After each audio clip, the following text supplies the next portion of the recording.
본 방송은 4월 26일에 녹음됐습니다. 품격 있는 야구 팟캐스트, 이곳은 야자수입니다.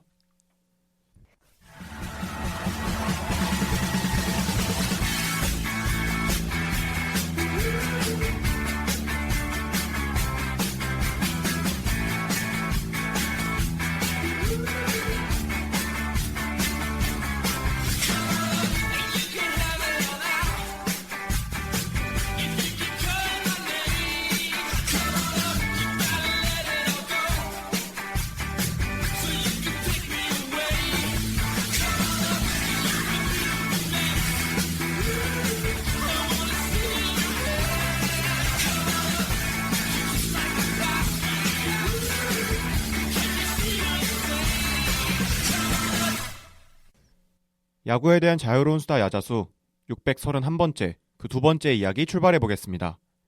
안녕하세요. 오늘 방송 진행을 맡은 호스트 조건입니다. 월요일에는 개막 이후 일어난 MLB의 핫 이슈에 대한 방송을 진행했었는데요. 오늘도 월요일 방송에 이어 MLB의 4월 이슈들에 대해서 이야기를 나눠보고자 합니다. 먼저 오늘 방송을 함께 진행하실 두 분을 소개해드리고 본격적인 방송 시작해 보겠습니다.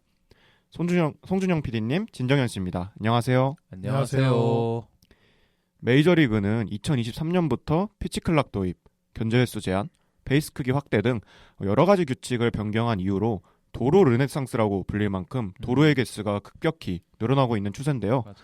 이 기세가 올 시즌에도 좀 이어지고 있는 것 같아요. 이게 그러니까 2013년에 그 제도를 도입하고 나서 도루 개수가 확 한번 뛰었잖아요. 맞아요. 그러니까 리그 전체 도루 개수가 거의 1000개 가까이 뛰었는데 네. 그게 작년에 더 올랐거든요. 작년에 전체 도루가 3617개. 근데 올해도 그냥 단순 계산 때려보면은 작년과 비슷한 내지는 한 100개 내지 200개 정도는 더 찍힐 것 같아요. 도루 개수가.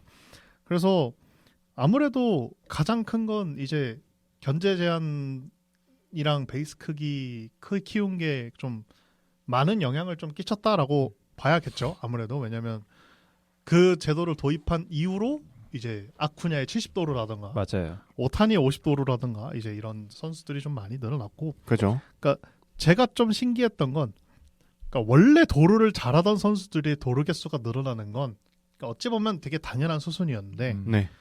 올해도 그렇고 작년에도 그렇고 보면 도루를 이렇게 할 것 같지 않은 선수들이 도루를 하는 모습들이 좀 신기하더라고요. 안 하던 놈들이 갑자기 네. 한다. 그래서 올해도 보면은 도루 지표로 쭉 보면 브라이스 하퍼라든가 매니 마차도라든가, 그러니까 도루를 안 할 것 그러니까 굳이 안 해도 되는 또는 안 할 것 같은 원래 안 했던 선수들이 지금 보면 지금 시즌 한 얼마 안 했는데 도루 8개, 7개씩 하고 있단 말이에요. 맞아요. 네. 그죠. 그런 거 보면은 확실히 영향이 없다라고 말할 수 없을 것 같아요. 그 실제로 2023년에 그 베이스 확대 이후로 그 시즌만 하더라도 뜬금없이 도루를 많이 했던 선수들이 또 튀어나왔잖아요. 맞아요. 예를 들면 프레디 프리먼이라든가 그 시즌에 23개 했던가요? 맞아요. 그러니까 24개 시도해서 23개를 성공했어 그 와중에. 근데 프리먼 같은 경우에는 원래부터 사실 발이 빠르지 않다 뿐이지 주자로서 플러스 주자라는 평가는 꾸준히 받아왔던 선수거든요. 똑똑한 네. 선수. 주루 센스가 좋고 루상에서 인지력이 좋다라는 평가는 계속 받아오던 선수였는데 그 베이스 확대를 기점으로 더 적극적인 베이스 러닝을 하면서 추가적인 밸류를 가져왔다 뭐 이런 얘기도 많이 나왔고, 그러니까 이 베이스 확대라는 게 제 생각에는 주력이 빠른 선수들을 위한 어떤 무대가 아니라 그 소위 얘기하는 그 피치 그 레코니션 그 인지력이 좋고 그 투수들의 그 동작을 뺏는 그 주자로서의 지능이 뛰어난 선수들이 확실히 그 더 많은 기회를 얻을 수 있는 그런 계기가 된 것 같아요. 그래서 이제 정현 씨가 말씀해 주신 것처럼 지금 도루 5개 이상 찍은 선수들을 보고 쭉 나열을 해보면은 세번트에서 찍어봤을 때 스프린트 스피드가 꼭 빠르지 않아도 높은 확률로 도루를 성공시키는 선수들이 꽤 많아졌어요. 그러니까 이게 확실히 그러니까 도루라는 그 개념 자체를 접근하는 그 방식이 좀 달라진 느낌? 그러니까 도루를 어떻게 밸류를 뽑아내느냐, 도루라는 행위를 통해 그게 그 전과 비교했을 때 좀 많이 달라졌다. 그러니까 특히 그 몇몇 기사를 보니까 그 베이스가 커지면서 그 슬라이딩이라는 행위 자체의 중요성도 약간 늘어났다는 뉘앙스를 그렇죠. 얘기하는 사람들도 있더라고요. 그래서 그 슬라이딩을 조금 더 영리하고 정확한 타이밍에 해줄 수 있는 주자들의 어떤 그 사소하지만 디테일이지만 밸류가 또 늘어난 부분도 있다. 뭐 이런 얘기도 하는 걸 보면은 이 베이스를 그러니까 늘리는 그 규칙 변경 자체가 보기에는 사소해 보일 수 있어도 정말 생각보다 굉장히 큰 변화를 불러온 게 아닌가 저는 이렇게 생각을 해봅니다. 그래서 네. 조금 더 이해하기 쉽게 경기당 도루 성공 시도 정리를 해서 경기당 도루 시도 횟수를 제가 한번 쭉 숫자로 이제 21세기 이후로 나열을 해봤거든요. 한국 시간 4월 25일 기준으로 총 750경기를 치렀습니다. 메이저리그에서 도루 시도 횟수가 총 792회예요. 경기당 1.05회거든요. 근데 이게 21세기 이후, 그러니까 2001년 시즌 이후로 단 한 번도 경기당 도루 시도 횟수가 1.0을 넘어간 적이 없어요. 아. 근데 이번에 1.05가 된 거예요. 그러니까 오늘 경기까지 제가 보고 왔어요. 4월 26일 경기들까지. 근데 오늘도 8경기인가 뭐 이렇게 한 걸로 알고 있는데 거기서 도루 시도가 8개 아득히 넘어갑니다. 열 몇 번이에요. 그러니까 도루의 시도 자체가 굉장히 늘어났어요. 그러니까 실패 성공을 떠나서. 그래서 지금 아마 라이브볼 에라 이후로는 올 시즌이 아마도 경기당 도루 시도 횟수가 가장 많은 시즌이 될 가능성이 높다. 이렇게 봐야 될 것 같고요. 확실한 건 21세기 이후 가장 도루가 성행하고 있는 시즌이 될 것이다. 이건 거의 전 확정적이라고 봅니다. 그래서 어떤 계속 말씀드리지만 각종 규정을 이제 바꿔가면서 점점 개정을 해가면서 기조라고 할 만한 게 모든 이슈들을 관통하는 핵심 기조라는 게 스피드업이잖아요. 스피드업 그리고 다이내믹한 플레이의 강조 이거잖아요. 네. 그러다 보니까 이런 두 가지 키워드가 메이저리그를 지배하는 화두가 된 이후로는 이제 좀 약간 다른 맥락에서 접근을 해보자면 도루라는 어떤 행위 자체가 스타성을 상징한다는 느낌도 좀 있어요. 과거에는 특히나 우리가 흔히 얘기하는 주스드 보레라 뻥뻥뻥 그렇죠. 하는 그리고 그 시절. 실제로 선수들이 주스를 했던 애라 음. 몸에 약을 직접 넣었던 그렇죠. 애라 네, 그렇죠. 그때는요 홈런이 스타성의 상징이었잖아요. 그죠. 홈런을 많이 치는 장타자들이 모든 스포트라이트를 독식했단 말이에요. 그것 때문에 이제 베리 본즈 같은 선수들은 이제 시기와 질투가 원동력이 되어 야구의 왕이 신이 되어 버렸고 그렇죠. 말로 해서 고의사고 네. 넣으시고. 네, 그렇죠. 말로 해서 네. 고의사고 넣으시고 그게 그냥 하는 말이 아니라 진짜로 그 장타가 모든 스포트라이트를 독식하는 어떤 시대가 거의 10년, 20년 가까이 길게는 30년 가까이 이어지다 보니까 이제 그런 여러 가지 스토리 라인들이 생겨난 건데 어느 순간부터 2020년대 특히나 최근 3, 4년을 보게 되면요. 단순히 30홈런, 40홈런을 기준으로 어떤 마일스톤을 얘기하는 게 아니라 당장 아쿠냐 70도로 언급이 많이 됐고요. 그렇죠. 엘리 델라 크루즈 지난 시즌 전반기에 미친 듯한 도루 페이스 그죠. 그런 거 언급이 많이 되고 결정적으로 오타니의 50-50 이런 게 언급이 되면서 이 도루라는 행위 자체가 지니고 있는 어떤 슈퍼스타력, 스타성, STS 소위 얘기하는 그게 좀 약간 많이 상징적으로 올라온 것 같아요. 그러니까 그래서 선수들도 좀 나쁘게 얘기하면은 스찌의 영역에 도루가 좀 들어갔다는 느낌도 없지 않아 있고 좋게 얘기하자면 도루라는 행위가 유의미한 어떤 플레이의 영역으로 확실히 들어왔다. 그러니까 사실 우리가 세이버 매트릭스가 본격적으로 메이저리그를 좀 지배하기 시작하면서 도루가 좀 약간 경시되어 왔잖아요. 그렇죠. 그런 분위기가 없지 않아 있었단 말이에요. 특히나 느린 선수들은 넌 뛰지 마라. 도루는 무조건 성공률이 75%가 넘어야 된다. 넘지 못할 거면 안 뛰는 게 맞다. 이런 식으로 거의 법칙처럼 특히나 팬들뿐 아니라 여러 주류 매체에서도 그런 이야기들을 많이 했잖아요. 네. 그런데 최근에 와서는 그런 뉘앙스가 좀 줄어들었다는 인상을 받곤 있어요. 그래서 그런 것들도 어떤 이런 도루의 시도의 증가, 어떤 내러티브의 변화에 있어서 분명히 유의미한 어떤 요소가 되지 않았나라는 생각을 하게 되고요. 네. 그렇다면 어떤 유인이 이런 인식의 변화를 불러온 걸까 생각을 해봤는데 이거는 그냥 철저히 제 개인적인 추측입니다. 어떠한 근거도 없어요. 근데 그냥 느낌상으로 말씀드리자면 투수들의 구속이 지난 10년, 20년에 걸쳐서 진짜 말도 안 되게 향상이 됐잖아요. 네. 평균 페스티벌 구속이 막 1마일, 2마일, 3마일, 4마일씩 다 올랐잖아요. 이제 95마일은 기본이에요. 그죠. 선발로 뛰기 위해서는 포심이 95마일은 나와야 된다는 수준까지 왔어요. 예전에는 그게 강속구의 투수의 막 상징이고 이랬는데 이제는 아니에요. 그리고 막 100마일은 어지간한 팀마다 100마일 던지는 선발 투수 하나씩은 있고 네. 이게 기본이 됐단 말이에요. 그러다 보니까 이게 오히려 리그 와이드하게 삼진 개수가 폭발적으로 증가했습니다. 당연한 거예요. 공이 빨라질수록. 그러다 보니까 최근 몇 년 사이에 특히나 여러 룰의 개정과 뭐 어떤 투수들의 그 트렌드 변화 그리고 투구 이론의 급격한 그 발전과 더불어서 리그 와이드하게 투구 타자 경향이 약간 좀 생겨나고 있어요. 특히 출루율이 조금 떨어지고 있어요. 전반적으로 3할 1푼대 초반까지. 그러니까 2000년대 그러니까 21세기 이후 2000년대부터 2010년대 중반까지만 보게 되더라도 리그 출루율이 3할 3푼, 3할 2푼 대 후반선에서 유지가 많이 됐거든요. 근데 2020년대로 넘어오고 나서부터는 출루율이 3할 1푼대까지 확 떨어지는 시즌들이 많이 나와요. 리그 출루율이. 그렇다는 건 뭐냐? 출루를 하기가 어려워졌다는 거는 한 번 출루를 했을 때 거기서 뽕을 뽑아야 된다는 소리예요. 그렇잖아요. 1루에 나가더라도 얘를 어떻게든 뽕을 뽑아야 된다. 그죠. 출루 기회 자체가 많이 줄어들었으니까 리그 단위로. 그럼 어떻게 뽕을 뽑느냐? 1차적으로는 얘를 득점권에 보내야 돼요. 근데 득점권에 보내려면 번트를 대야 돼? 안 되지. 번트는 효율성이 떨어지니까. 번트는 진짜로 아웃을 그냥 헌납하는 행위니까. 네. 그러면 어떻게 해야 돼? 달려야지. 약간 그런 느낌으로 그 의식의 흐름이 이어지면서 거기다가 계속 말씀드리는 그 베이스 크기의 확대까지 기폭제로 작용을 하면서 달리기를 하게 되는 그 유인이 생겨난 것 같아요. 확실히. 그러니까 리그 내적, 야구 내적으로나 외적으로나 그러니까 이런 여러 가지 요인들이 합쳐지면서 도루라는 행위가 지니는 어떤 당위성이 좀 더 강해진 느낌? 그런 인상을 좀 많이 받고 있거든요. 그래서 참 재밌다. 이 여러 가지 그 트렌드의 변화를 보고 있으면 야구라는 것도 결국에는 정답이라는 거는 물론 저는 여전히 다른 종목에 비하면 야구라는 종목에선 정답이 좀 있다고 생각을 하거든요. 그러니까 정답에 가까운 선택지가 존재한다고 생각은 해요. 농구, 축구 같은 종목들에 비하면은.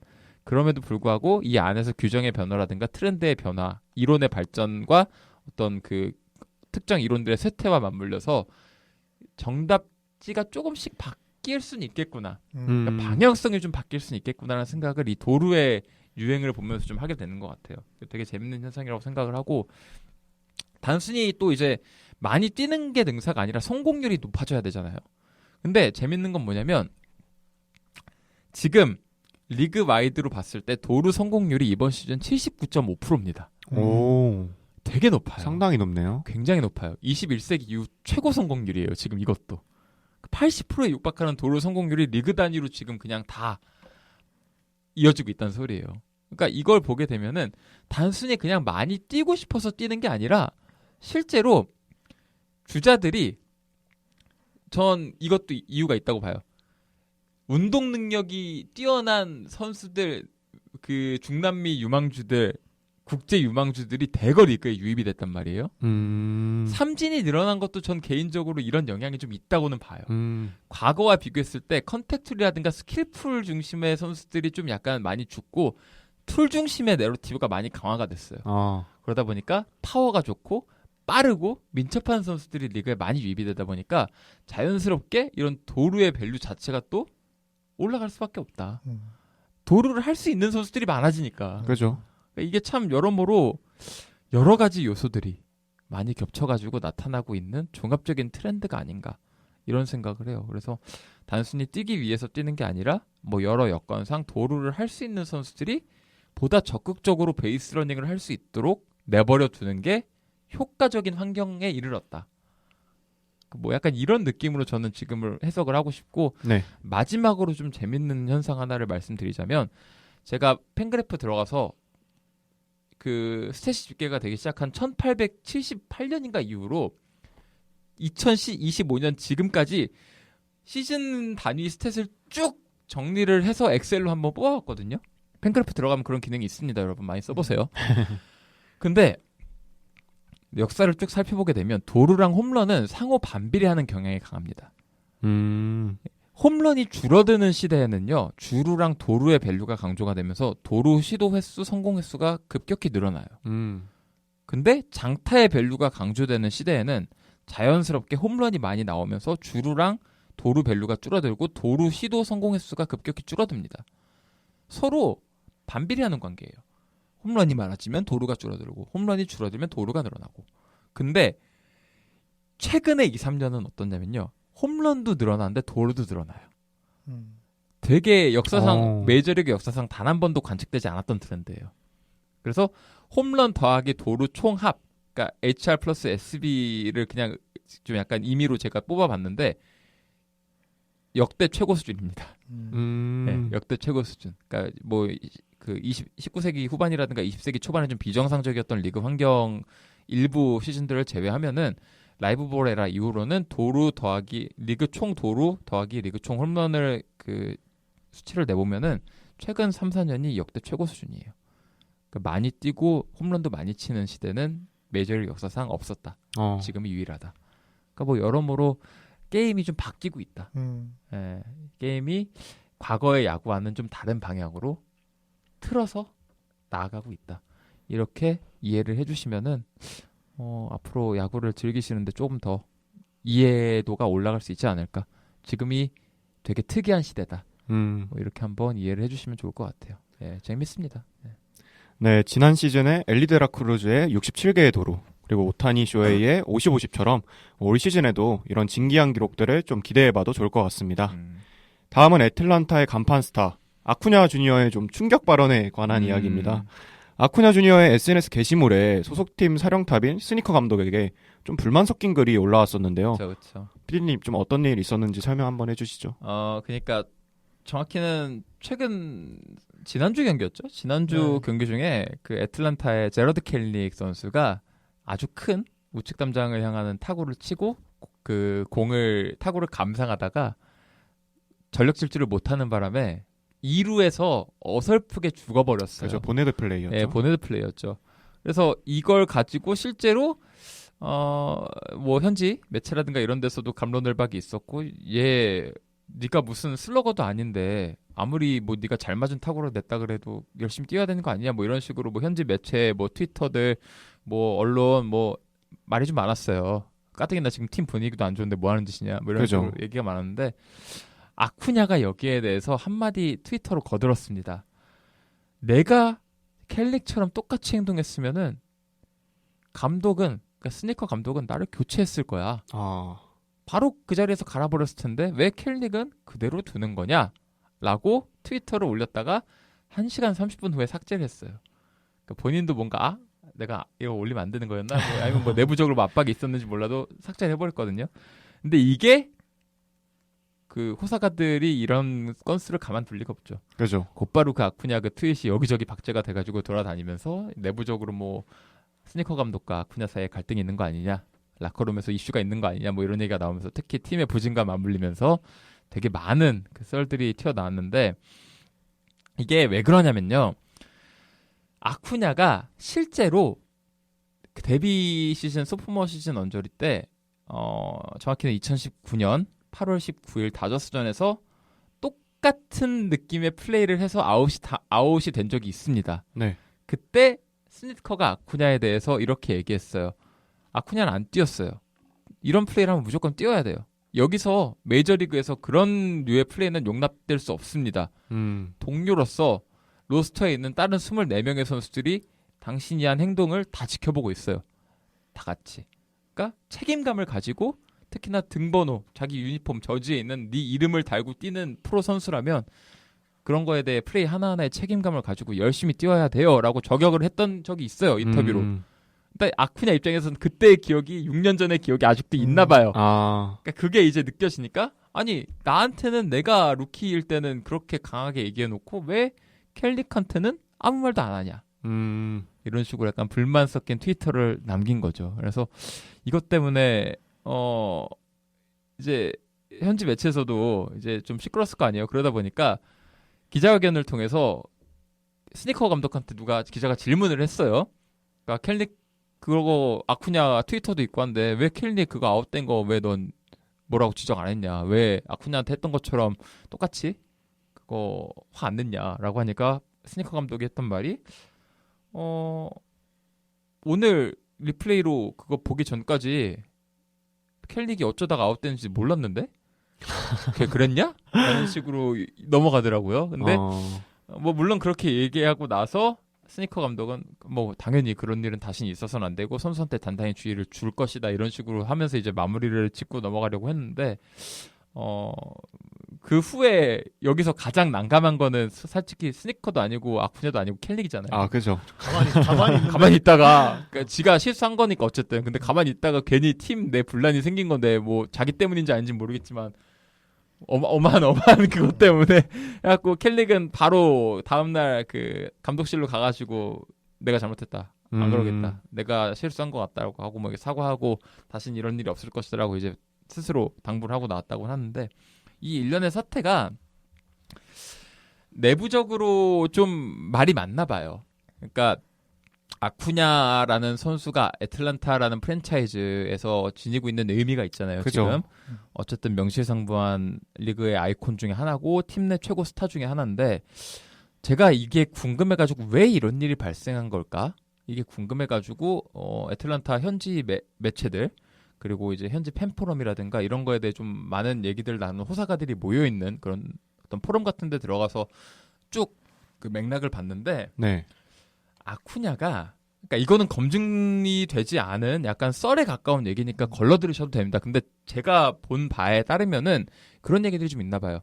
아쿠냐가 그 애틀란타가 우승을 했잖아요. 네. 2021년인가 그때 우승을 하고 근데 그 이후 다음 시즌 2022 시즌 끝나고 프리먼이 나갔잖아요. 네. LA 다저스로 애틀란타를 떠나서 그 과정에서 약간 계약십이 약간 이슈도 있었고 했는데 그 루머에 따르면은 라커룸 내적으로 애틀란타의 라커룸 리더 그리고 라커룸 내에서의 그 흔히 얘기하는 그 기강을 잡는 그 파가 아쿠냐, 알비스 그리고 이제 뭐 약간 그 나이대가 있는 그 히스패닉들을 중심으로 라커룸 내에서의 어떤 그 기강이 잡혀 있었다는 얘기를 좀 본 것 같아요. 그러니까 그 라커룸 리더들이 그쪽이었다. 근데 그런 과정에서 뭐 자잘자잘한 얘기 나오는 걸 보면은 프리먼하고 약간의 충돌이 있었던 거 아니냐? 근데 그 과정에서 스니커가 그때도 감독이었으니까 어떤 쪽에 손을 들어줬는지 좀 모호하다. 약간 이런 뉘앙스의 얘기들이 돌더라고요. 나쁘게 얘기하면 그냥 냅뒀다가 된 거죠. 감독으로서 약간 직무유기를 한 거 아니냐? 그래서 아쿠냐뿐 아니라 당시 히스패닉 중심의 그 약간 그 라커룸에서 어느 정도 그 프레센스 존재감을 가지고 있던 선수들이 그런 부분에서 혹시 감독한테 약간의 불만이 쌓였던 거 아니냐? 사실 6년 전 일 가지고 이제 와서 감독을 그것도 대놓고 저격한다는 게 일반적인 시각으로 봐도 그건 좀 이상하죠. 약간 이상하긴 하잖아요. 네. 뭔가 개인적인 악감정이 있는 거 아니고서야. 근데 그죠.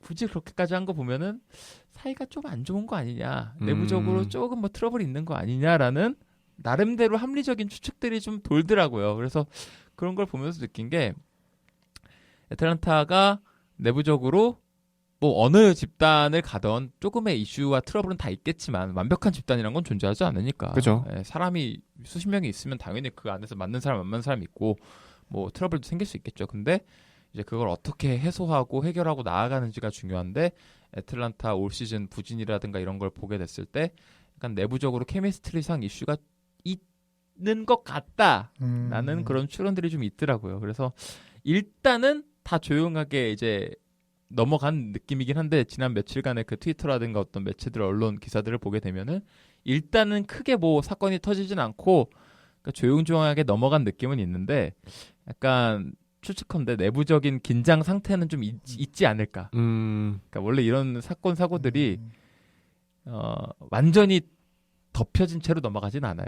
아마 제 생각에는 철저히 제 주관적인 의견인데 애틀란타가 혹여나 이후에 반등을 못하고 연패를 또 한번 받거나 이러면 뭐가 터져도 터질 것 같아. 원래 이런 사고나 어떤 불화라는 것들이 성적이 안 좋으면 또 그렇죠. 더 배가 되죠. 배가 되거든요. 화이트삭스 네. 막 라커룸 터지고 그런 그런 것도 마찬가지고. 성적이 좋으면 좀 안 좋은 것들도 그냥 뭐 좋은 게 좋은 거지 하고 넘어간 그런 것들이 있는데 성적이 또 이제 안 나오고 연패를 하고 분위기가 안 좋으면 그냥 넘어갈 만한 것들도 이제 또 수면 위로 올라오거든요. 그래서 약간의 어떤 불안 요소가 심겨져 있다. 불화의 씨앗이 좀 심겨져 있다라는 인상은 좀 받고 있습니다. 네. 저는 아쿠냐의 그 트윗을 원문을 처음 보고 음.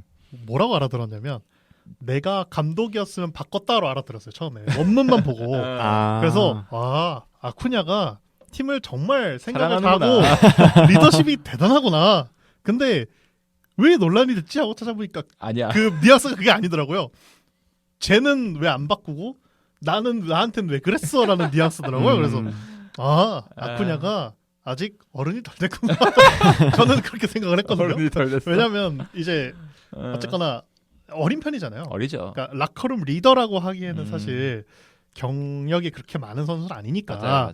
그래서 아직은 그래 뭐 아쿠냐 정도 막 그런 어린 선수고 그러면은 한번 좀 그럴 수 있지라고 넘어가려고 했는데 생각보다 그 일을 좀 크게 다루더라고요. 그렇죠. 네, 하필 애틀란타가 네. 부진하던 시기랑 겹쳐서 여러 애기들이 왔다 갔다. 우리 생각보다 현지 매체에서는 좀 여기저기 왁자지껄 사고가 좀 크게 났더라고요. 음. 말도 좀 많이 나오고 그래서 호사가들은 이런 것도 안 놓치니까. 그쵸.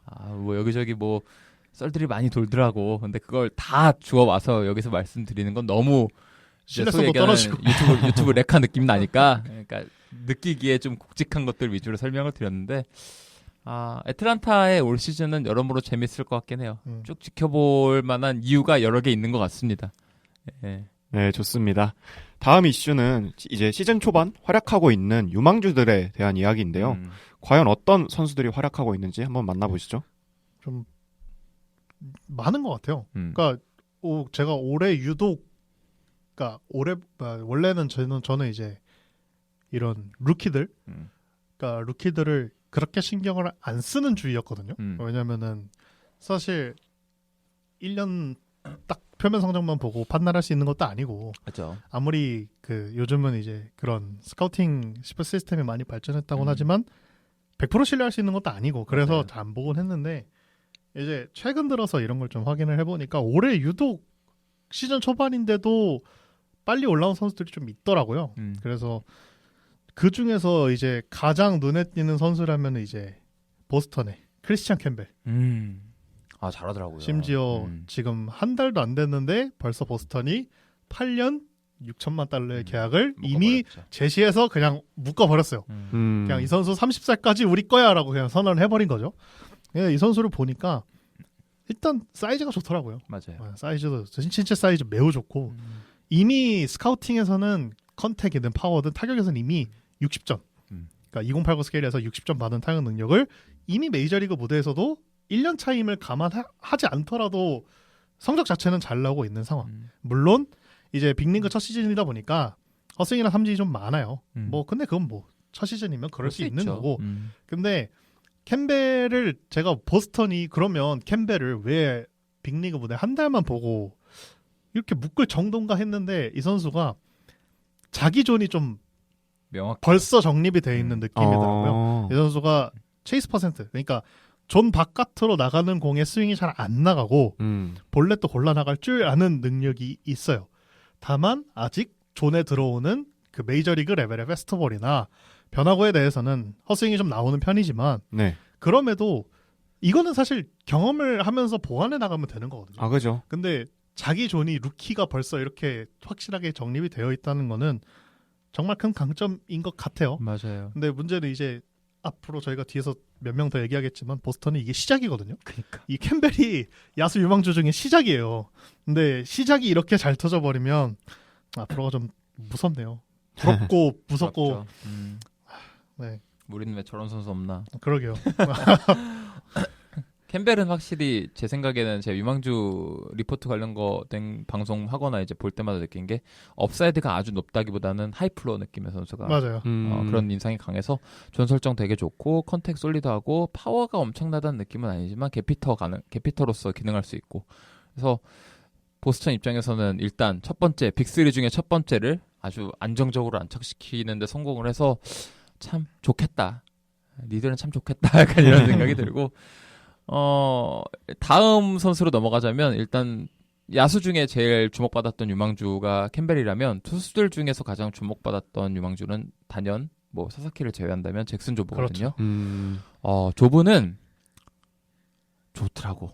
잘해요. 이 선수 괜찮더라고. 얘는 메이저리그 레벨의 선발이 맞다. 음. 당장 메이저리그 레벨 미드 로테이션급 선발은 충분하고 앞으로 포텐셜도 훨씬 높다. 존재한다. 이렇게 생각이 드는 게 뭐냐면 일단 포심이 아주 좋아요. 패스트볼이 근본이잖아요. 투수는. 그죠.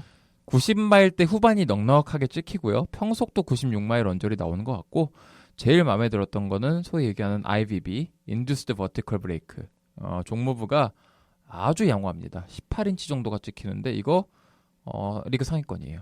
아주 준수합니다. 종무부 되게 강하게 나오고 패스트볼 쉐입도 되게 좋아 보였고 기본적인 패스트볼 스펙이 추후에 에이스로 성장하기 위해 필요한 최소한의 필요 조건을 넉넉하게 만족하는 느낌이었어요.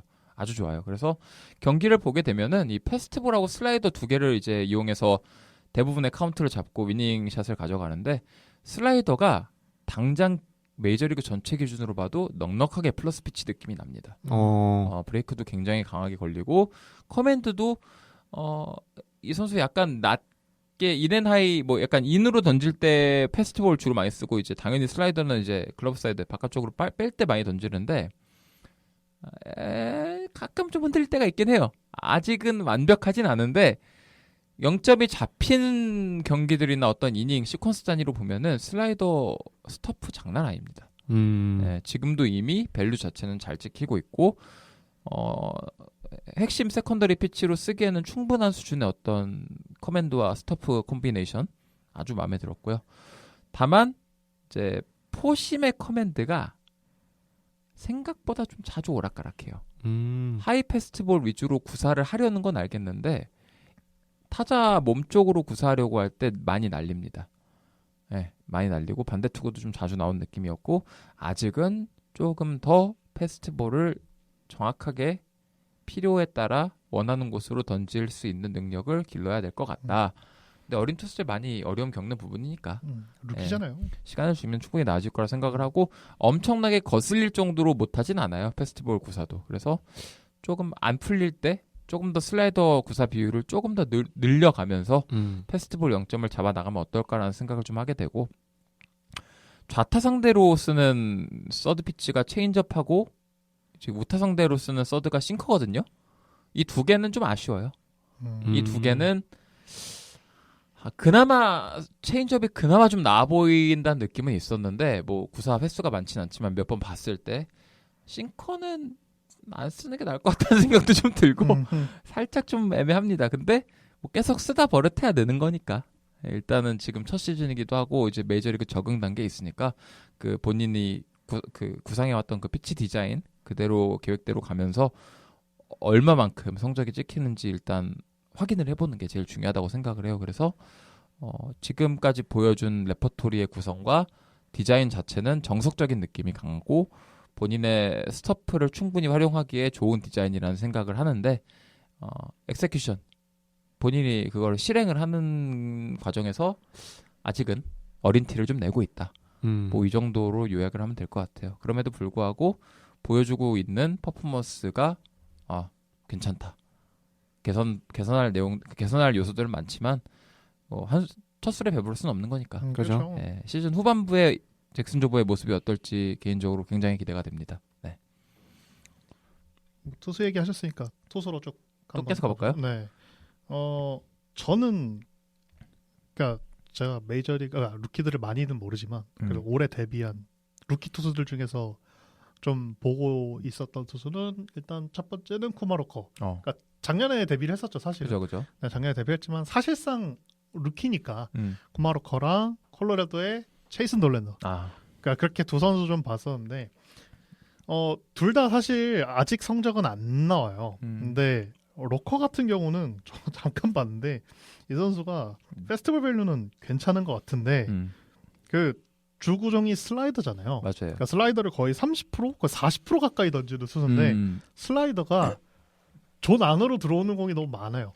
그쵸. 그러니까 히트맵 찍으면은 맞아요. 좀 그러니까 슬라이더 구속이 빠른 편은 맞아요. 그러니까 빠른 편은 맞는데 존 안으로 지나치게 들어오니까 당연히 하드잇이 많을 수밖에 없어요. 이 선수가 페스트볼과 슬라이더를 던지는데 그게 다 존 안으로 들어오면 같은 타이밍이거든요. 당연히 하드잇이 많이 나와요. 그래서 하드잇이 지금 50%가 넘어가는데 많이 맞죠. 네. 근데 뭐 루키임을 감안하면 뭐 앞으로 발전 가능성이 있다라고 봐도 상관은 없기는 할 것 같은데 뭐 어쨌거나 좀 조정은 해야겠죠. 아무래도 원래도 좀 약간 와일드하다라는 느낌을 받는 투수기도 했으니까. 맞아요. 네. 말씀해주신 대로 굉장히 슬라이더 헤비한 어프로치를 가져가는 투수고요. 몇몇 경기에서는 슬라이더 구사 비율이 한 번 등판이었나 45%까지 올랐다고 기억을 하거든요. 그러니까 슬라이더를 메인으로 던지는 투수 어프로치를 가져가는데 저는 이게 낫다고 봐요. 네. 왜냐하면 이 선수 싱커를 30% 가까이 구사했던 경기가 있거든요. 재앙이었어요. 안 던지는 게 나아 보였어요. 아 진짜 아니었던 것 같아요. 그거 하지 말고 그냥 포심이랑 슬라이더 위주로 가져가면서 일단 자기 디자인을 확실히 이렇게 정립하고 가는 게 좋아 보인다는 생각을 했어요. 두 개의 스토퍼는 확실히 좋아요. 근데 커맨드 측면에서 둘 다 아직 좀 아쉽다는 느낌이 있었고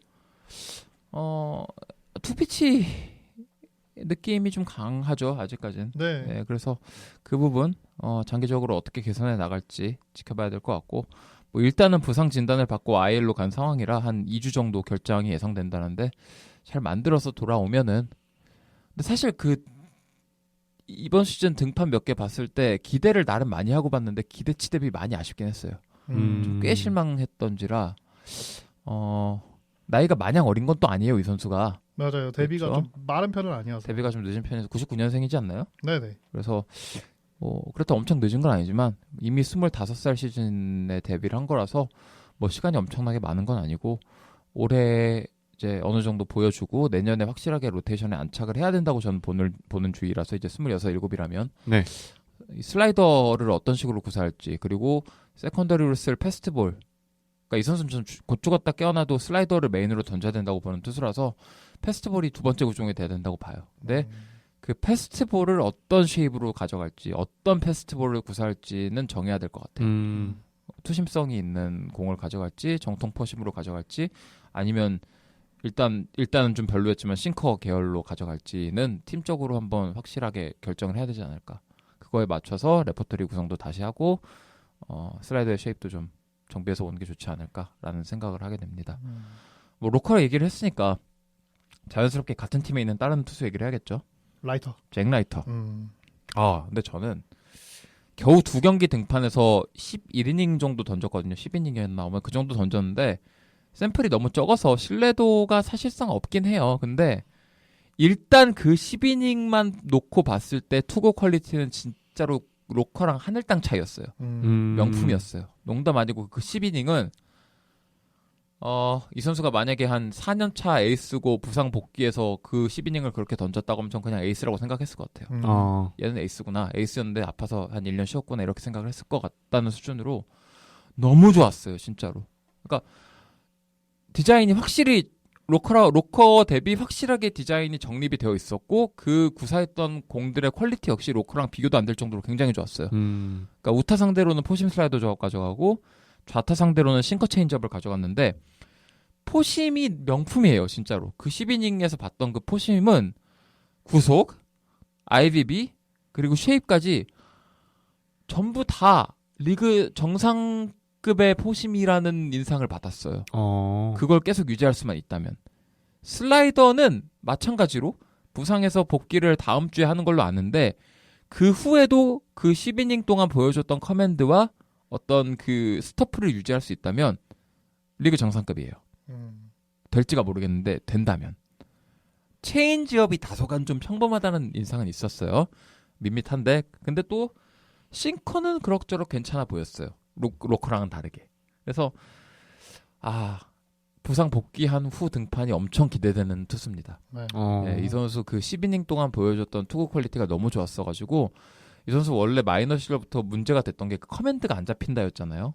근데 그 10이닝 투구만 놓고 보면은 얘가 왜 커맨드 이슈가 있지라고 느껴질 정도로 특히 슬라이더 그 컨셉을 확실히 방향성을 확실히 가지고 로우존으로 계속 일관되게 꽂는 걸 보니까 잡아서 왔다는 느낌을 받았거든요. 그 커맨드를. 근데 이제 부상을 당해서 이제 밸런스도 약간 좀 바뀌었을 수 있으니까 돌아온 후 첫 등판을 무조건 봐야겠지만 일단은 굉장히 기대되는 투수입니다.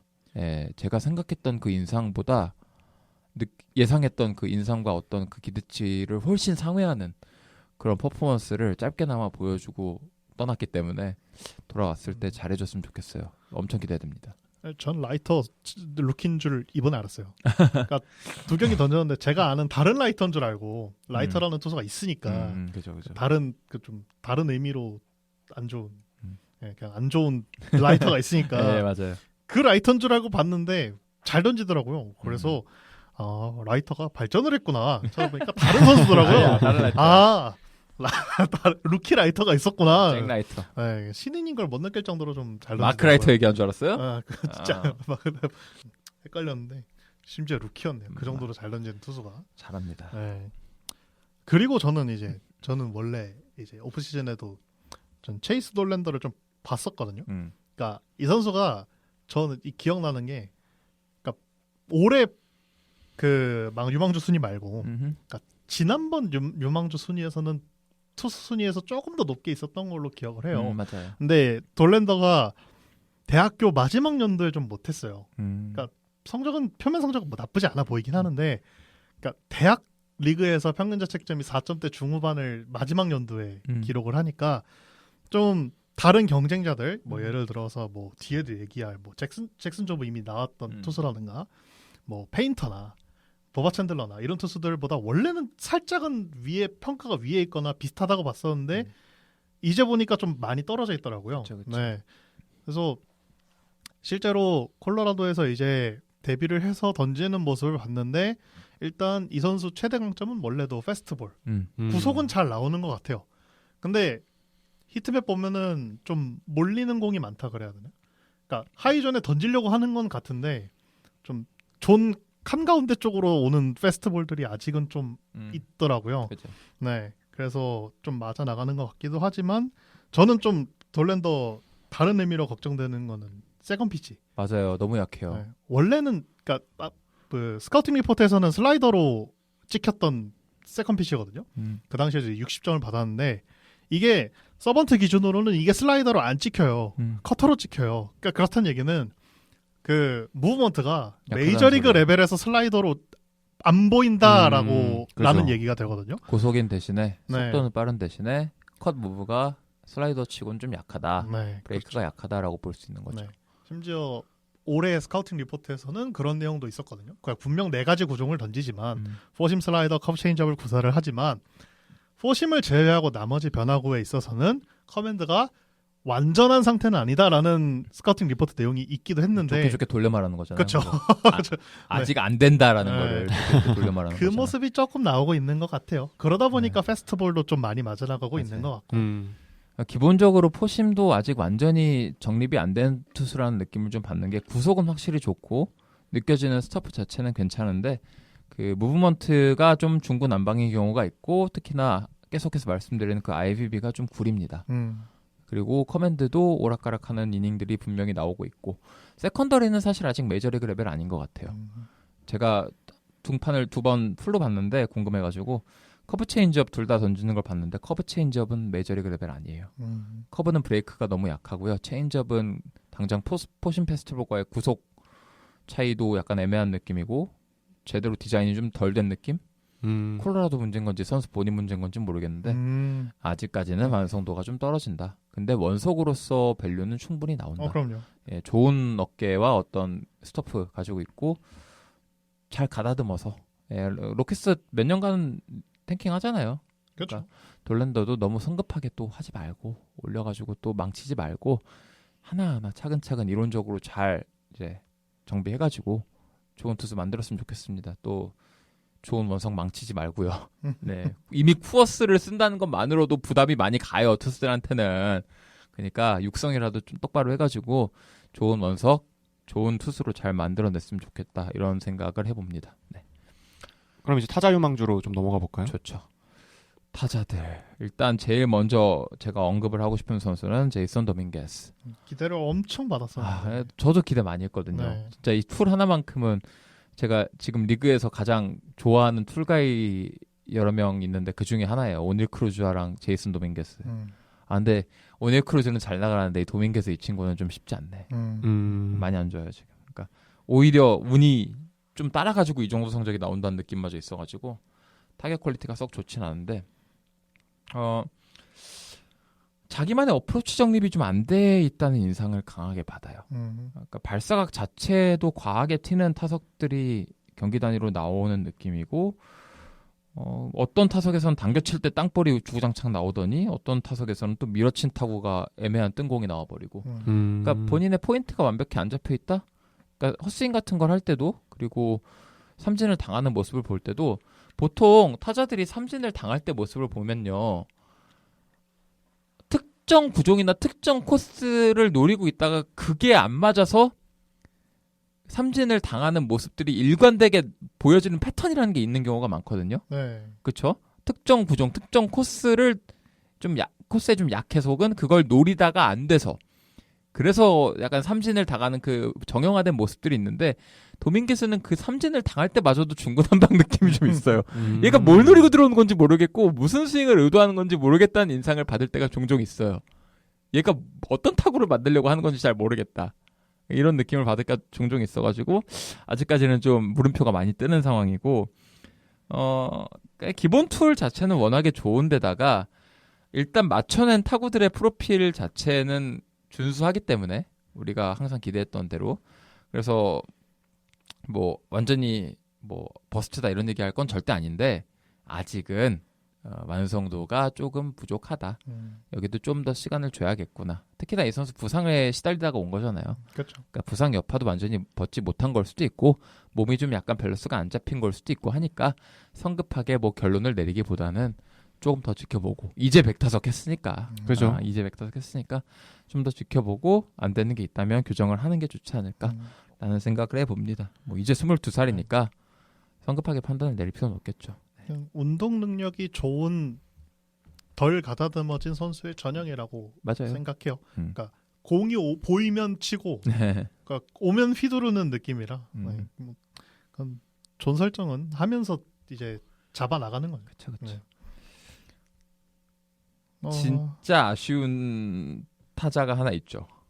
이쪽이 오히려 제 개인적으로는 더 좀 의아할 정도로 못했던 매치요. 개막전 라인업에도 들어갔던 도쿄 시리즈 라인업에도 들어갔던. 그쵸. 하이비 생각 이상으로 엄청나게 꼈었죠. 시즌 개막 전만 하더라도. 근데 시카고 컵스의 매쇼 첫 70타석 남짓에서 보여준 모습은 진짜로 지난 시즌 잭슨 홀리데이급의 실망 그 자체. 그러니까 이게 기본적으로 로파워가 뭐 70 이상을 받거나 기본적인 깡 운동 능력, 깡 툴이 무슨 도밍게스 같은 평가를 받는 그런 괴물 느낌의 선수는 아니에요.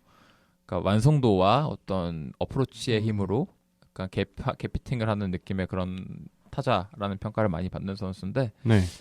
기본적으로 일정선의 컨택을 유지를 해야 돼요. 그런 평가를 받는 유망주라면. 그죠. 그리고 기본적으로 하드 컨택, 하드 힛을 만들어내는 능력을 보여줬어야 돼요. 그런데 세번트 들어가면은 볼넷 생산 능력 빼고는 모든 면에서 당황스러울 정도로 안 좋은 지표가 찍혔습니다.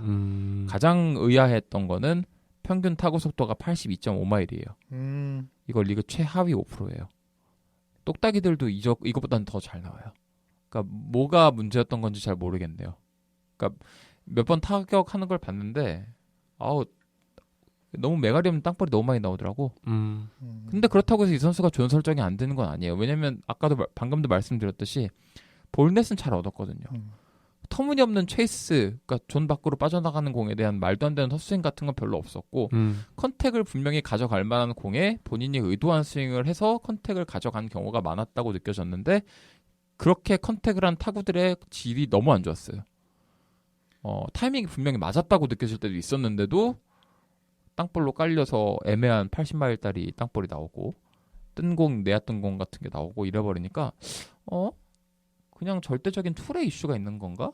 라는 느낌이 들 정도로 좀 많이 의아한 그런 퍼포먼스였죠.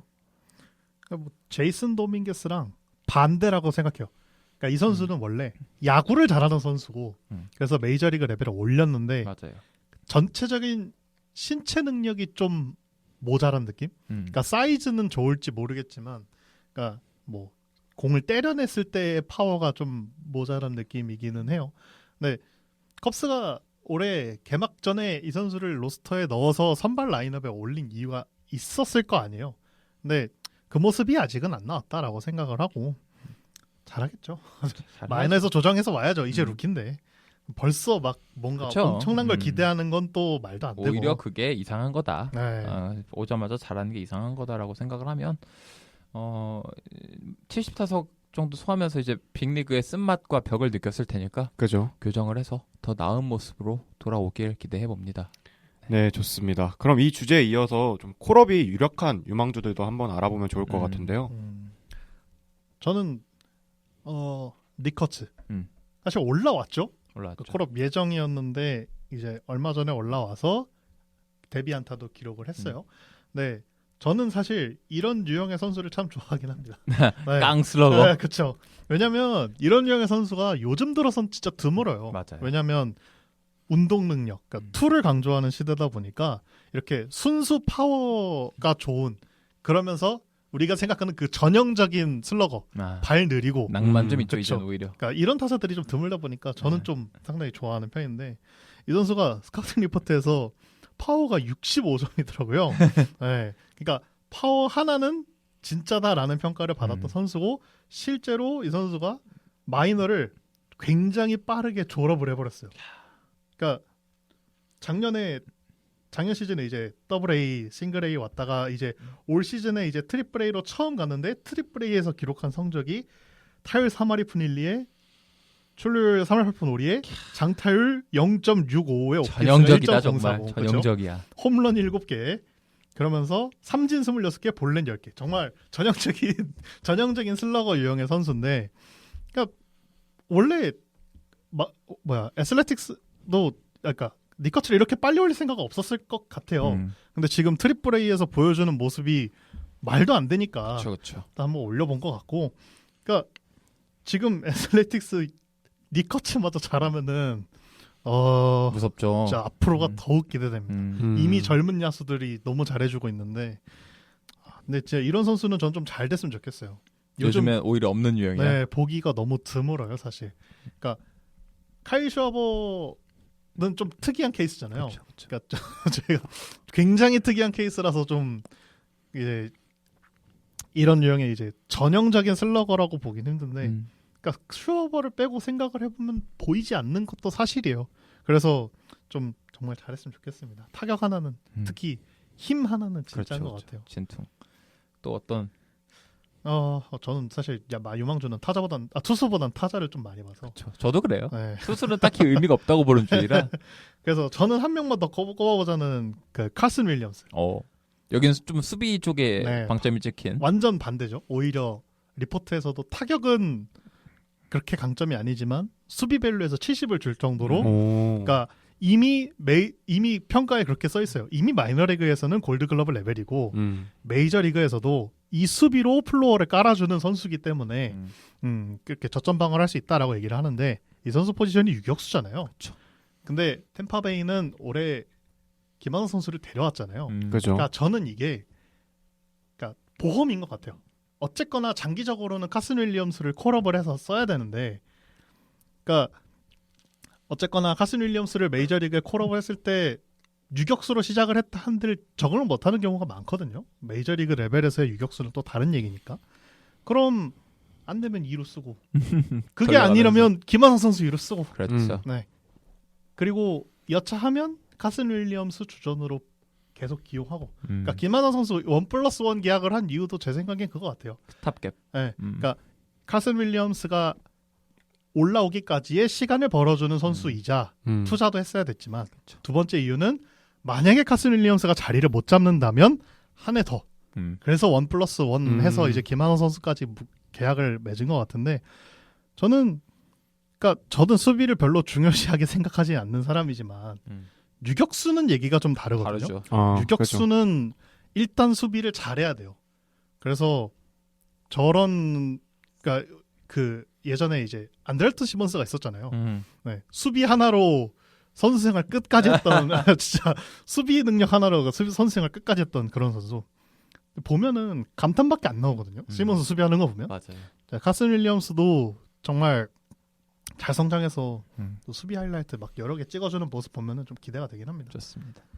저도 투수 유망주 이름만 언급하고 몇 명 이름만 언급하고 자세한 디테일은 타자 위주로 갈 건데 뭐 버바 챈들러, 앤드류 페인터 정도가 지금 메이저리그에 가장 가깝다는 평가 그렇죠. 받고 있고 미네소타의 제비 매튜스도 나름 좋은 평가 받고 있고 뭐 또 휴스턴의 AJ 블루바흐 같은 선수 아니면 뭐 보스턴의 코넬리 얼리 이런 선수들이 있는데 뭐 다 투수 유망주라는 게 사실 예상이라는 게 어렵잖아요.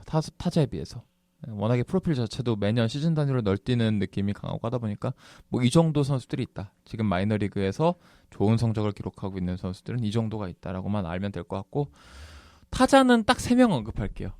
제 사랑 로만 앤서니 그리고 애리조나의 조던 롤러 그리고 마지막으로 LA 다저스의 달튼 러싱. 달튼 러싱. 셋 다 타격적인 완성도 측면에서 이미 마이너 레벨은 뛰어넘었다고 저는 봐요. 셋 다 메이저 레벨의 타자다. 생각을 하고 자리만 남아 올라올 건데 달튼 러싱이야 뭐 다저스 팬분들은 이미 알 법한 정통 슬러거라기보단 좀 갭피팅이 되는 20홈런 정도 쳐줄 수 있는 솔리드한 컨택에 그런 포수를 볼 수 있지만 뭐 메이저 와서는 포수 볼지 모르겠고 그렇죠. 좋은 타자가 될 만한 제목.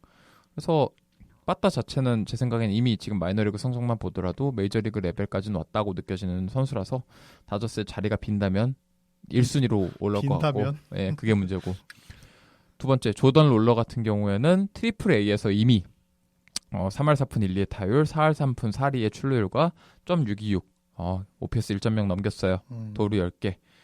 이 선수는 지난 시즌에 이미 메이저리그 데뷔를 하기도 했고 2023년 이후로 지속적으로 AA, 트리플A 무대를 박살을 내오던 선수라서 마이너리그 레벨의 타자는 더 이상 아니에요. 그러니까 애리조나도 이제 지금 주전 유격수로 뛰고 있는 제랄도 페르도머가 생각보다 잘해줘서 지금 잠깐 자리가 이제 꽉 차 있는 거지 결국엔 선수의 스케일 측면에서 롤러가 네. 두수는 위잖아요. 그렇죠. 그러니까 자리가 곧 날 거라고 저는 생각을 해서 이 조던 롤러 활약을 지켜보는 게 또 재미 중에 하나가 될 것 같다는 생각이 들고 가장 중요한 거는 돌고 돌아 계속해서 말씀드리지만 로만 앤선입니다.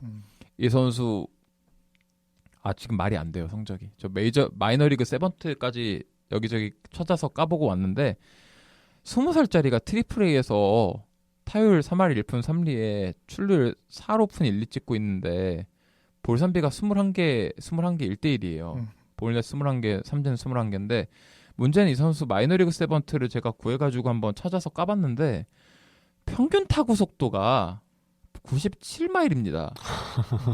평균이요. 평균이 하드잇이에요. 맥스가 아니라 평균이. 네, 맥스가 아니라 평균이 97마일, 98마일 이러고 앉아있고 저기 배럴 레이트가 40%인가 뭐 이러고 앉아있고 하드잇 타구 비율이 68%인가 70%예요. 그러니까 10개 때리면 7개가 하드잇이라는 소리예요. 그죠. 라인 드라이브 비율도 말도 안 되게 높고. 그러니까 이게 지금 마이너리그 트리플 A 레벨에서는 얘는 재앙입니다. 그렇네요. 단순 지표 뭐 OPS가 문제가 아니라 때리는 타구들이 그냥 재앙이에요. 잡히면은 그냥 운이 나쁜 거예요. 그렇죠. 잡히면 운이 나쁜 하드잇이 수준. 70%인데 잡히면 운이 나쁜 수준인 거야 지금은. 그러니까 지금 마이너리그 세번트 다 순위 나열한 거 다 표 찾아보고 왔는데 로마네스니가 거의 모든 부분에서 3등 안에 듭니다. 그러니까 얘는 20살에 이미 그러고 있다는 게 이미 메이저리그 레벨의 타자 아드키 넘어왔다고 보이고 보스턴이 여기도 근데 계속 말씀드리지만 이미 메이저리그 로스터 자체가 꽉 차 있어요. 맞아요. 어린애들로 그것도 심지어. 그래서 이 어지간한 팀이었으면 진작에 올렸을 건데 보스턴이라서 못 올리고 있다고 봐야 돼요. 라파엘라의 네. 윌리 아브레이오도 있으니까. 다 잘해주고 자렌 듀란도 있으니까 외야가 꽉 차버렸어요. 쉽지 않은데 근데 지금 앤서니 정도의 화력과 그 재능이라면은 어떻게든 자리를 만들긴 해야 될 거다. 뭐 이 정도로 정리를 하면 될 것 같습니다. 네, 좋습니다. 현대 사회에서 매년 유행하는 것이 바뀌고 지났던 유행이 또다시 돌아오는 것처럼 메이저리그에서도 매년 트렌드가 되는 구종이 바뀌고 있는데요. 뭐 2년 전엔 스위퍼, 뭐 작년엔 스플리터. 그렇다면 이제 올해의 킥 구종은 무엇이라고 생각하시나요? 재밌는 기사가 하나 올라왔거든요. 그 지난주에 마이크 페트리엘로가 MLB 공홈에 쓴 되게 좋은 기사가 하나 있어요. 여러분들도 읽어보시면 좋을 것 같은데 How an old school pitch went from ridiculed to back in fashion이라는 기사입니다. 싱커에 대한 글이에요. 근데 영어 읽으실 수 있는 분이라면 무조건 읽어보시는 걸 추천드릴게요. 되게 좋은 글이에요. 근데 싱커가 어떻게 다시 트렌드 유행을 타서 메이저리그 무대로 주류 메인스트림으로 올라왔느냐에 대한 글인데 저는 이 글을 읽으면서 참 딱 드는 감상이 뭐냐면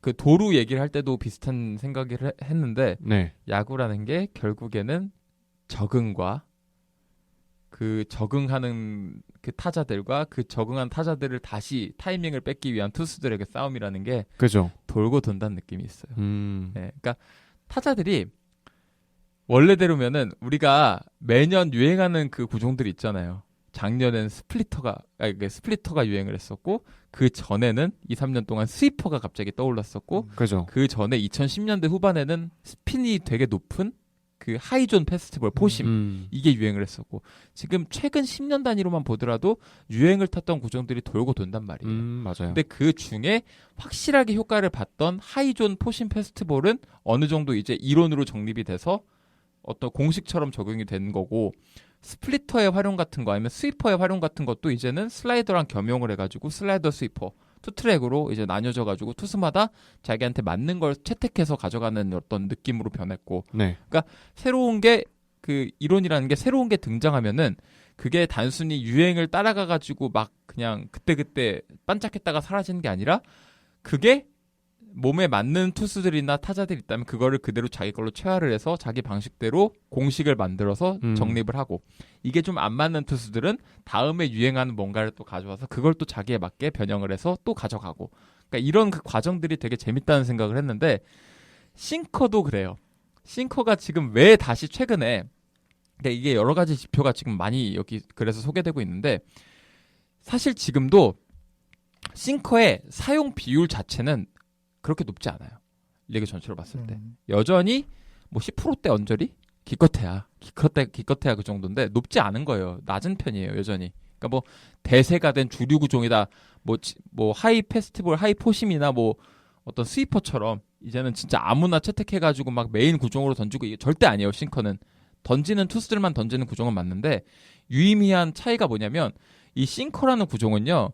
그러니까 스태트랙, 그러니까 스태캐스트 에라 그 데이터가 피치 FX 데이터가 본격적으로 누적이 되고 집계가 되기 시작했던 2008년 이후로 봤을 때 싱커는 거의 10년 가까이 항상 피치 밸류가 음수가 찍혔던 구종이에요. 그러니까 던지면 던질수록 손해를 보는 구종이었다는 뜻이에요. 네. 어지간한 투수들은. 근데 작년과 올해로 넘어오면서 역대 최고 수준으로 싱커의 피치 밸류가 아주 높은 양수를 찍었습니다. 근데 이게 왜 그런가? 이 패트리올러가 여러 가지 그 근거들을 소개를 해주는데 되게 재밌어요. 뭐냐면 타자들이 하이 페스티볼에 적응을 하기 시작하니까 다시 싱커의 효용이 생긴다는 거예요. 다시. 그러니까 실제로 2021년이라든가 2023년 때 여러 그 인터뷰 기사들, 감독들의 인터뷰 기사, 아니면 뭐 타격 코치들의 인터뷰 기사들을 짜깁기를 해가지고 패트리올러가 소개를 해주는데 뭐라 그러냐면 몇몇 감독들은 대놓고 이런 얘기를 했대요. 우리 타자들 이제 게임 플랜 짤 때 상대 투수가 스핀이 되게 좋은 하이존 페스티벌을 애용을 하는 투수면은 타자들한테 그렇게 주문을 한대요. 너 스윙할 때 공이 네가 생각하는 것보다 2개, 3개 위로 온다고 생각하고 존 위쪽에다 스윙을 해라. 대놓고. 그냥 생각하지 말고 그렇게 스윙해라. 존 위쪽에 노리고 레벨 스윙을 가져가라. 이런 식으로 주문을 한대요. 그러니까 대놓고 이제 인지를 한다는 거예요. 그죠. 타자들도 근데 몇 년 동안 그런 하이 페스티벌을 눈에 계속 있게 보다 보니까 이제 그런 높은 존에 오는 공에 대한 커트도 많이 하게 되고 실제로 하이존 페스티벌에 의해 삼진을 당하는 비율도 여전히 높긴 하지만 피크를 찍었던 2018년, 19년에 비하면은 우하향 곡선을 타고 있다는 거예요. 적응을 한다는 거죠. 근데 그러다 보니까 오히려 이제는 싱커, 뜬금없이 나오는 그 포심을 던지는 투수들이 싱커를 부구종으로 채택해서 가끔씩 던지기 시작하면 이거에 대처를 또 못한다는 거예요. 맞네요. 그런 느낌으로. 적응을 한 타자들의 타이밍을 다시 뺏기 위해 싱커를 던진다. 그러니까 메인 구종을 싱커로 바꾸는 게 아니라 다른 페스티벌을 던지는 애들이 싱커를 세컨 구종으로 세컨더리 페스티벌로 채택을 해서 투트랙으로 병행을 한다는 소리입니다. 그러다 보니까 위협적인 구종으로 다시 한번 재탄생을 하는데 성공했다. 여기에 더해 한 가지 더 재밌는 게 뭐냐면 이 싱커를 어떻게 던지느냐. 이 싱커라는 게 예전에는 무조건 로우존으로 갔단 말이에요. 땅볼 유도형 구종이었어요. 네. 그리고 싱커를 던지는 투수들은 전적으로 싱커 볼러 계열로 빠져가지고 90마일대 초반에 싱커를 주로 던지는 그런 투수들이 많았어요. 근데 이제는 싱커가 그때 우리가 생각했던 싱커랑 아예 다른 구종이라는 거예요. 여기서 얘기하는 거는. 그러니까 어떻게 구사를 하는지도 다르고 구속도 다르고 어디에 던지는지도 달라졌다. 이제는 아래에 까는 게 아니라 싱커가 핵심적으로 사용되는 이유는 로우존을 공략한다기보다는 타자의 인존을 공략한다는 거예요. 몸쪽으로. 네. 그러니까 예전에 비해서 가장 재밌는 지표가 뭐냐면 2010년대, 2015년과 비교했을 때 지금 구사되고 있는 대부분의 싱커들은 구속도 2에서 3마일가량 평균 구속이 올라갔고 가장 중요한 거는 같은 손 타자들을 상대로 70% 이상이 구사되고 있다는 겁니다. 그러니까 오른손 투수가 오른손 타자를 상대로 싱커를 던진다는 거예요. 거의 전적으로. 좌타자 말고. 좌타자한테 던지긴 하는데 주로 구사하는 건 같은 손 타자들. 그리고 이 싱커라고 분류가 되는 구종들의 횡방향 무브먼트가 강해졌다. 종이 아니라 횡방향 무브먼트. 그러니까 이거를 일종의 좀 극단적으로 얘기하면 스크류볼처럼 사용하는 투수들이 생겨났다. 그렇죠? 역회전이 걸리는. 네. 몸쪽으로 넣어서 이 타자들이 어떤 스위퍼, 싱커, 투트랙 느낌으로. 그러니까 스위퍼를 던지는 투수들이 싱커를 동시에 구사하는 경우도 꽤 많아졌어요. 그러니까 이 횡방향의 그 무브먼트 갈라지는 걸 이용한다는 거예요. 그죠. 그러니까 이런 느낌으로 이 싱커라는 구종의 이름에 얽매이는 게 아니라 과거의 어떤 싱커의 구사 방법에 얽매이는 게 아니라 새로운 투구 패턴에 적응을 한 타자들의 타이밍을 뺏고 그 눈에 익지 않은 어떤 새로운 어떤 선택지를 제공해주기 위한 옵션으로 싱커가 다시 채택되기 시작했다. 그러니까 이런 식으로 접근을 하니까 결국에는 싱커가 피치밸류가 많이 올라갔고 안 던지던 투수들조차도 이제 싱커를 자기 레퍼토리 안에 부구종으로 넣기 시작했다. 그러니까 이런 소개를 해주고 있거든요. 그러니까 이걸 보게 되면은 참 야구 현장에서 일하는 메이저리그 현장에서 일하는 사람들은 참 여러 의미로 천재적인 사람들이 많구나. 그러니까 디자인을 이런 식으로 가져간다는 게 이미 버려진 구종이라고 여겨졌던 장례식까지 치렀던 구종이라고 여겨졌던 싱커를 다시 꺼내와서 재해석해가지고 이런 식으로 부구종으로 장착을 하고 색다른 방법으로 활용을 한다는 게 참 신기하면서도 재밌다. 그리고 이래서 야구가 참 어려우면서도 흥미로운 스포츠구나라는 생각을 또 이번에 싱커 유행을 보면서 하게 됩니다. 네. 이제 좀 있으면 이제 싱커에 대처하는 타자들 때문에 또 뭐 하나 또 또 나올 만들어낼 거예요. 거예요. 네. 맞아요. 그래서 또 막 내년에 또 바뀔 것 같고. 스위퍼도 나온 지 몇 년 안 됐잖아요. 4년 됐어요. 그쵸? 겨우 4년. 그러니까 최근 그마저도 각광받기 시작한 건 최근 이제 2, 맞아요. 3년 이내니까 그죠. 무슨 일이 일어날지 모릅니다. 야구는 특히나. 그 다음에 또 어떤 구종이 나올까요? 진짜 모르겠어요. 이제 진짜 막 예전에 사장됐던 구종들 막 그 파헤쳐서 그러니까. 끌고 오는 거 아닌지 모르겠어요. 뜬금없이 판볼 막 이런 거 갑자기 고속 너클볼 막 이런 거 하고. 극한의 슬로우 커브나 뭐 갑자기 이런 거 꺼내오거나 그래도 전혀 이상하지 않다고 봐요. 참 정답은 존재하지 않는다. 그렇죠. 근데 물론 아까도 말씀드렸지만 방향성은 있지만 완전한 정답이라는 건 존재하기 어렵구나. 이런 걸 또 다시 느끼게 되는 순간입니다. 재밌어요. 네. 네. 앞으로 남은 경기에서 또 얼마나 많은 투수들이 싱커를 또 연마하고 보여줄지 기대가 되는 것도 같습니다. 그럼 이제 마지막으로 이제 PD님과 정현 씨가 생각하는 4월 달에 MLB 파워랭킹 탑 빠르게. 5를 한번 좀 빠르게 뽑아주신다면요. 빠르게 정리해 보죠. 그러니까 시즌 개막부터 4월까지라고 보는 게 맞겠죠? 그죠? 저는 1위는 매츠. 오. 네. 웬일? 아니 잘하잖아요. 잘하죠. 네. 오늘 끝내기 패 당하긴 했지만 뭐. 괜찮아요. 그 정도면 한 번 져도 돼요. 괜찮지. 매츠. 그 다음은 샌디에고.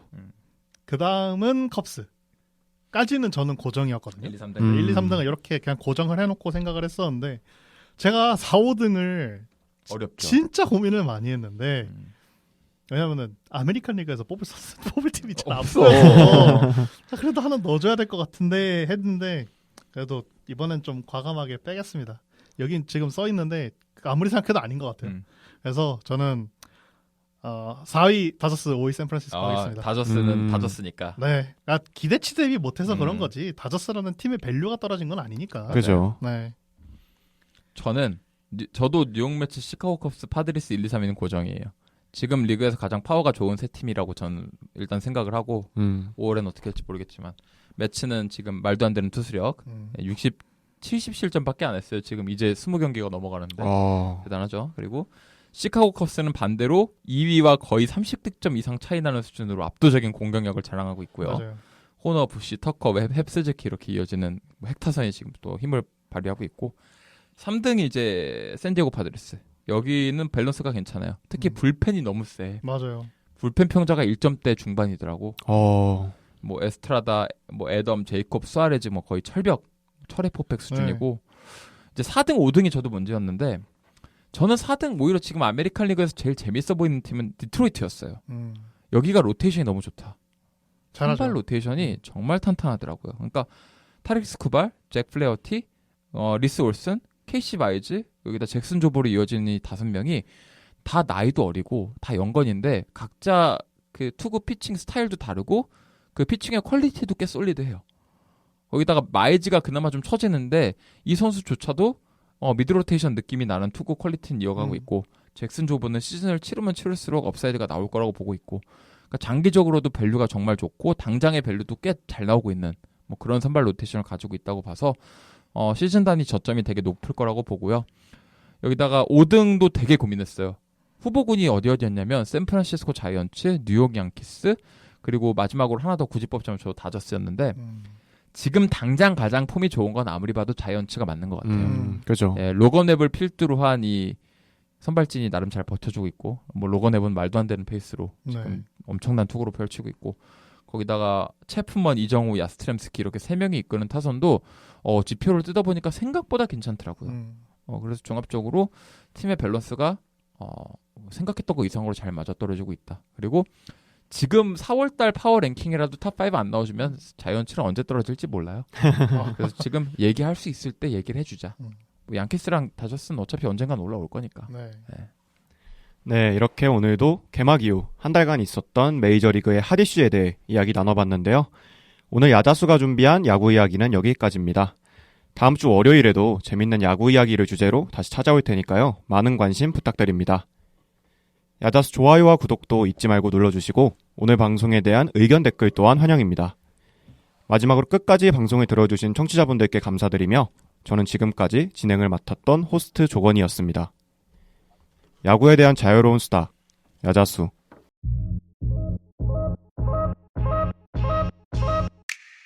Ooh, don't we look good together?